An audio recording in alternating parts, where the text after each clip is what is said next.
Welcome to Unmasking the Gods. Before we strip back the veil tonight, make sure you hit subscribe and ring the bell. We aren't here for Sunday school. We're here for the anatomy of power. Tonight's subject, Revelation. It is not just a text. It is a theater of the cosmos. A monolithic script written in beasts, seals, trumpets, and fire. It is a work of art designed to hijack the imagination, and then, very slowly, to govern it. Because the end times is never truly about the end. It is about the present. It is about who controls the population while they wait. Close your eyes. Think of the word apocalypse.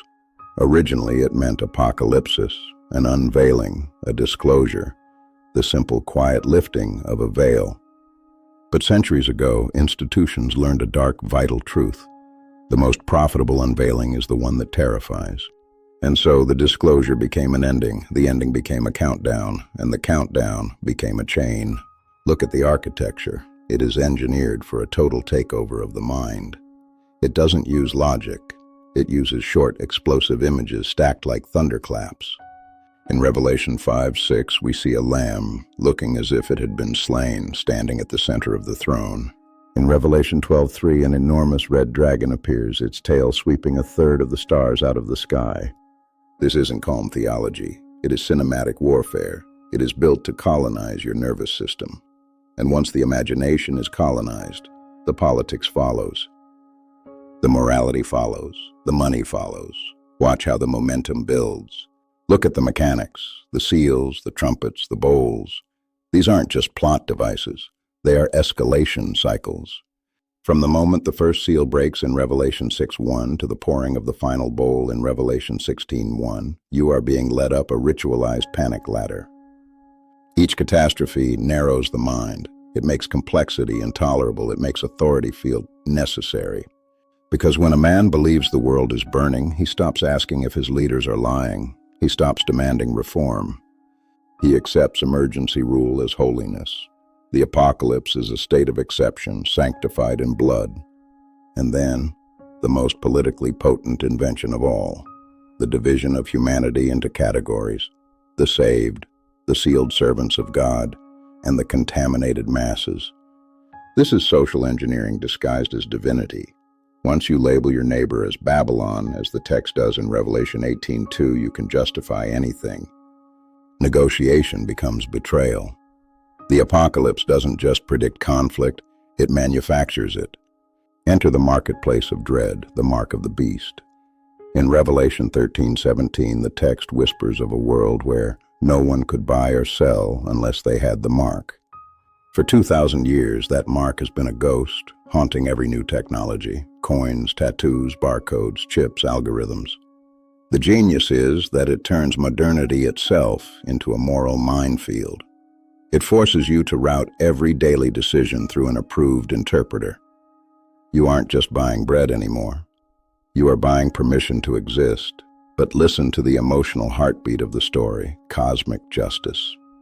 In Revelation 6:10, the oppressed cry out from under the altar, "How long, sovereign Lord, until you avenge our blood?" And the answer in verse 11 is a masterpiece of control, or they were told to wait a little longer. It validates your pain, but it postpones your agency.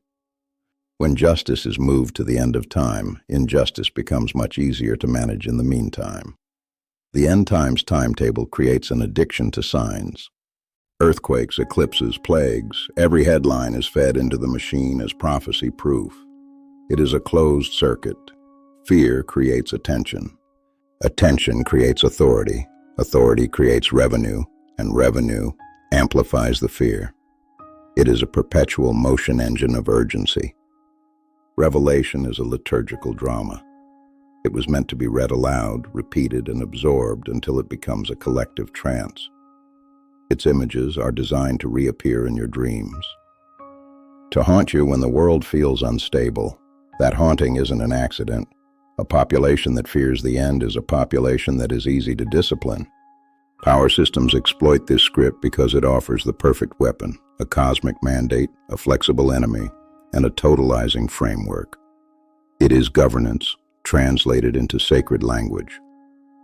So here is the forbidden conclusion. The triad of revelation, end times, and apocalypse is less a forecast and more a mechanism.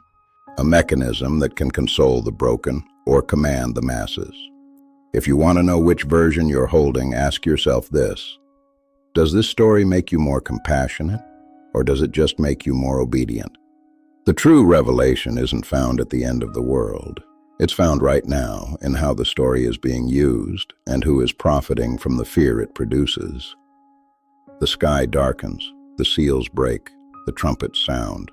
But remember, the most dangerous beast is the one that learns how to speak through your own imagination. Unmask the myth. We'll see you next time.